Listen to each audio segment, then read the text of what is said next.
Halo teman-teman, ada yang udah tahu apa itu bukti transaksi? Kalau belum, sini aku kasih tahu. Jadi, bukti transaksi merupakan bukti pendukung atas terjadinya transaksi pada suatu perusahaan. Bukti transaksi terdiri atas dokumen-dokumen yang di dalamnya memuat segala informasi tentang transaksi yang telah terjadi.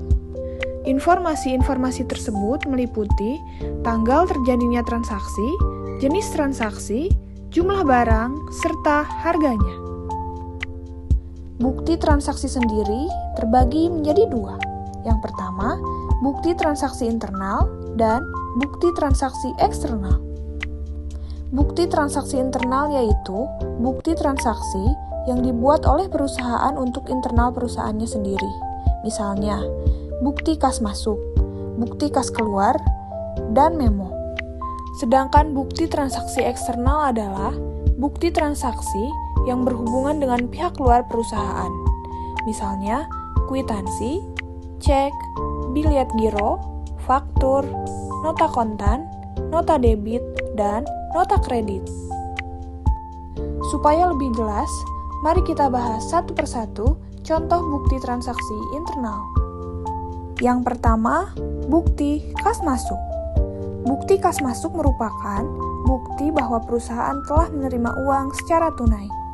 Yang kedua, ada bukti kas keluar. Bukti kas keluar merupakan bukti bahwa perusahaan telah mengeluarkan uang tunai, misalnya untuk membayar gaji karyawan, utang, dan lain-lain. Contoh bukti transaksi internal yang terakhir ada memo. Memo merupakan bukti transaksi yang dibuat oleh pimpinan perusahaan untuk bagian-bagian lain di perusahaan tersebut yang berisi perintah pencatatan suatu kejadian. Selanjutnya, mari kita bahas contoh bukti transaksi eksternal. Yang pertama, ada kwitansi. Kwitansi adalah bukti terjadinya pembayaran atau penerimaan uang yang ditandatangani oleh pihak penerima uang. Yang kedua, ada cek. Cek adalah suatu perintah kepada bank dari orang yang menandatangani untuk membayarkan sejumlah uang yang tertulis dalam cek kepada pembawa atau yang namanya disebut dalam cek.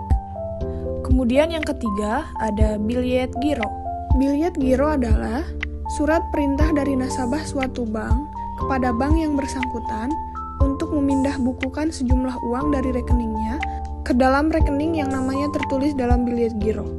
Yang keempat ada faktur. Faktur adalah bukti transaksi pembelian atau penjualan secara kredit. Selanjutnya ada nota kontan. Nota kontan adalah bukti transaksi pembelian atau penjualan secara tunai. Yang keenam ada nota debit. Nota debit adalah suatu bukti terjadinya pengurangan utang usaha karena adanya pengembalian barang dagangan yang dibuat oleh pembeli. Contoh bukti transaksi eksternal yang terakhir ada nota kredit. Nota kredit adalah suatu bukti terjadinya pengurangan piutang usaha karena adanya pengembalian barang dagangan yang rusak atau tidak sesuai dengan pesanan yang dibuat oleh penjual. Semoga dapat dipahami ya. Terima kasih.